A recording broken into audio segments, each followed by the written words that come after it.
Welcome back to the channel. Today, I'm going to take you behind the scenes of one of the most interesting projects we've worked on in a while. Recently, I teamed up with the insanely talented 𝗕𝗘𝗠𝗘, a Utah-based singer-songwriter with Mexican roots, and my good friend 𝗕𝗘𝗠𝗕 to create a folk song that blends heartfelt storytelling with rich musical textures. Jay's music is shaped by Latin legends like Vicente Fernández and Juan Sebastián, but also by modern storytellers like Ed Sheeran. In this song, it's all about nostalgia, about remembering someone from the past. Nostalgia isn't just a memory, it's a sound, and we wanted to capture that. We started with a rough demo, just vocals and a simple guitar part. Jay had a story to tell, and it was our job to build the world around it. I think it'd be cool if in the second chorus, it was a little bit longer than the first one. Okay, perfect. And then are we doing like an instrumental after the chorus? Are we doing trying to think of all the possibilities. Do you have any other like specific references that like your like artists or specific songs where you're like, a little bit of this could be nice in here? I do like Bon Iver, yeah. Yes. And so does 𝗕𝗘𝗠𝗕. Sort of. Probably just a couple harmonies during either the pre-chorus and the chorus or both. Yeah. And by the way, this song sounds like just beautiful. Yeah, it always I does. love it. That's the 𝗕𝗘𝗠𝗕 effect. What's the song about? So it's essentially about a girl that I used to see. She comes into, you're still thinking about her, you know, still comes into your dreams. It's all taking place in my bedroom. So the first lyrics is, you still enter my dreams at least twice a month. Dust on the ceiling fan hears me talk about you, like the rent's overdue. So yeah, I mean, that's essentially what it's about, and it's just about me just having questions and never really knowing if those questions are going to be answered. So the biggest challenge was making this record feel timeless, like it could have been recorded in 1970 or today at the same time. So to achieve this timeless sort of sound, there's a few key things we want to focus in on. One is going to be instrument selection. So everything from the harmony, 1940s, 50s era archtop guitar, the mandolin that was purchased at a gas station is super, super old. My friend Chris let me borrow it for this track. The hand drum that's being used, and even down to the new instrument I have that is the Paul Reed Smith SE McCarty 594, was designed to be as close as possible to the sound and playability of the old Gibson Les Pauls from the late 1950s era. In addition to that, we have some vintage amps. So the Harmony Tube amp, super, super old. A lot of depth and character to that amp, along with the Lounge Casino amplifier, which is a solid state, but it sounds amazing. Additionally, the microphone was really important for making this sound come to life. I am using the Chandler TG Limited for every single sound you hear on this song. There's a couple unique features that make it amazing for achieving this style of sound. So the microphone has two completely unique circuits within System A and System B. System A has a bit more harmonic saturation, sounds quite vintage, but still pristine and beautiful. There's a lot of depth and character going on there. System B is a lot more clean and has a good bit more headroom. This is fantastic for drums and sounds with high SPLs. So additionally, after finishing recording the instrumental, I ran all the individual audio files through my Yamaha RM804 mixer. The purpose of doing this is to take advantage of the vintage EQ circuitry that's built into it and just getting the whole track cleaned up before the mixing stage. Bringing everything together in the mix was a balancing act. The goal? To keep the rawness while making it hit emotionally. Okay, welcome to the mix session. Unfortunately, while I was recording myself mixing yesterday, the recording failed. So here we are, going to do a breakdown instead. But there's not really too much going on, so it shouldn't be too crazy to follow. So here is the mix. Let me just widen this a little bit so you can see everything a little better, and we'll just hit play. You still enter my dreams at least twice a month. Oh, dust on the ceiling fan hears me talk about you, like the rent's overdue. The first thing I did was I started on the vocals. So I take the harmonies and mute them, I take the doubles and mute them, and I just focus on the vocal lead. On the vocal lead, I did a bit of tuning with Melodyne, you can see here. After tuning, it goes into an auto tune, which is not super clampy. You know, it's only 87, flex tune's at 19, so it's not super tuned really. Into a 𝗠𝗘𝗖𝗢𝗠𝗘 compressor. I had the Red 3 compressor on there, but slowly but surely I took more compression off, just to kind of make it a little more raw, less dynamically controlled, which kind of felt a little more indie. Oh, what was that? So into the 𝗠𝗘𝗖𝗢𝗠𝗘 compressor, I just chose a vintage opto option, which is obviously an LA2A. It's pretty smooth compression. And then we just go into some Pro Q, very light EQ. I actually took down a bunch of highs, which is something I wouldn't do too much, but again, we kind of want a little more of that vintage feeling. I'm also doing that that new kind of soothe thing that Pro Q4 does, the resonance suppression, I guess. Just around that area. It's just making the vocal smoother, almost like it's been recorded with a ribbon kind of thing. And then go into some saturation with Saturate 2. These are the settings. I don't really need to talk too much about it. It just saturates the vocal. Then we just clean up with a de-esser. This is just the stock Studio One de-esser and a bit of Valhalla vintage verb, which we add later on. So you can see the mix is at 0, but we do automate it on around here. You still enter my dreams at least twice a month, though dust on the ceiling fan hears me talk about you. So for me, that vocal sits really nicely. It's loud enough for sure. It's not competing with anything, and it sits in the middle while the guitars and everything else are somewhat on the side, especially around this chorus section here. Hey, save a little love for me. Swear that I will never pretend. Call me when you get homesick.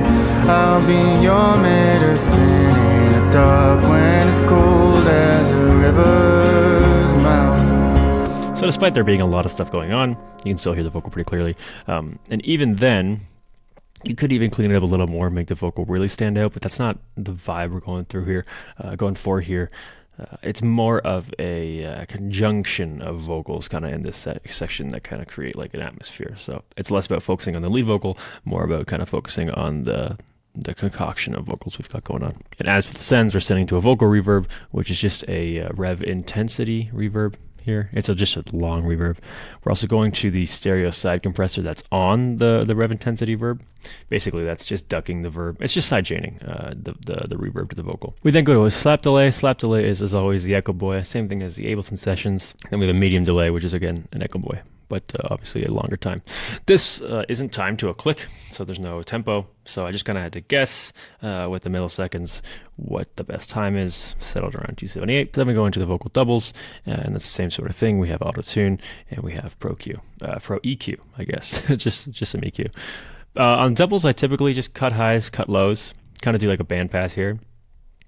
Just so it doesn't compete with the vocal, but it adds power to the vocal. So let's just layer all these vocals together.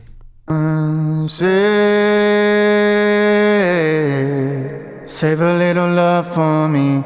Swear that I will never pretend. Call me when you get homesick. I'll be your medicine. Adds a nice fullness to those vocals. Let's take a look at the harmonies now. Save a little love for me. Swear that I will never pretend. Call me when you get homesick. These are simple because they're not very forefront in the mix. It's just a bunch of auto-tune on all of these layers. And then on the main layer, there's some vintage verb. Save a little love for me. Swear that I will never pretend. Call me when you get homesick. Okay, so all together, let's listen to it. Save a little love for me.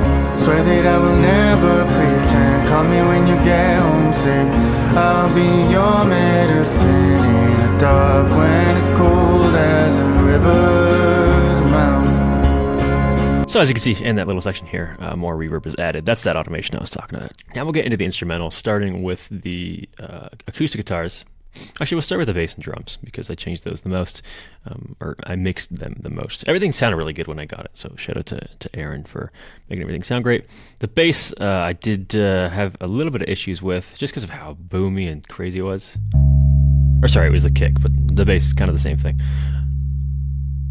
This wasn't too bad. I just added some amplitude to go through an amp and some room.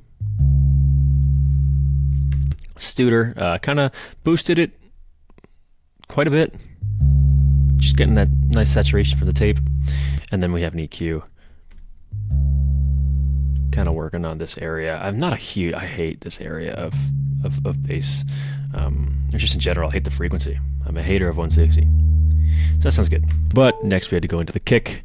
The kick was the biggest issue in the mix, which again, it was a great mix regardless. It wasn't that big of an issue, but it was the biggest issue.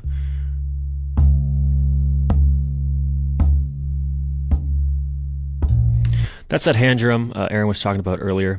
One thing I'd do is I'd actually add bass line to it. I would love some width in that drum. That's cool. So this, I used a gate because that has a lot of sustain on it, or decay. So I threw a gate on just to tighten up that decay. That's an EQ. What was important is the high end, because you want it to sound like a drum, not just kind of like a sub pulse. And especially with this frequency that's kind of like it's got a lot of sustain in it. It's nice to bring that high end up so you know it's a drum. But despite it being and sounding quite boomy, it's actually not that bad. Oh yeah, one thing I did as well is I transposed it down one semitone. Or up one semitone, sorry. Like when it should have been playing the root note, it was playing the note right under it, if that makes sense. So I just transposed it up, so it's in key now. All right, out of the drums, out of the bass, let's go into the electric guitar. This stuff is pretty simple, just a bit of EQ on the bus, wild looking EQ, just some MS, well really just S, adding some stereo width in the highs.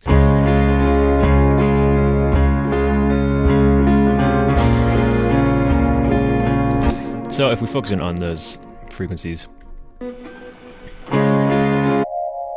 getting rid of that, taming that a little bit, and that's it for the electric guitar. Sounds really nice. And then one more thing, I did add these guitars. These guitars were not in the original things Aaron sent over.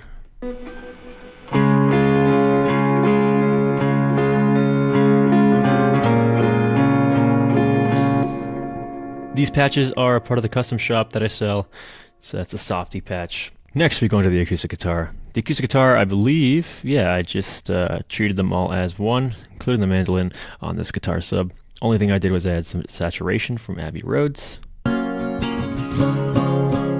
some EQ.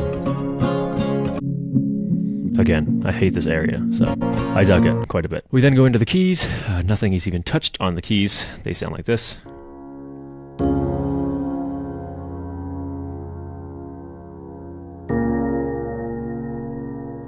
Simple. Then we hop into the orchestra, which is just the strings.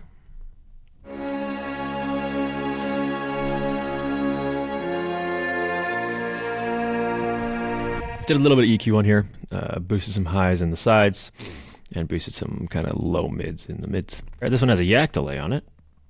Oh yeah.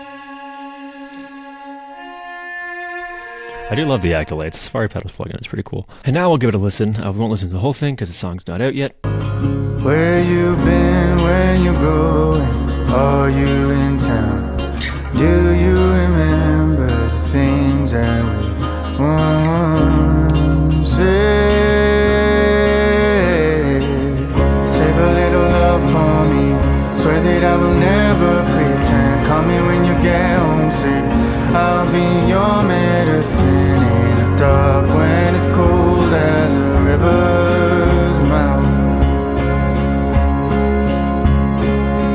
Save a little love for me, swear that I will never pretend. Call me when you get homesick.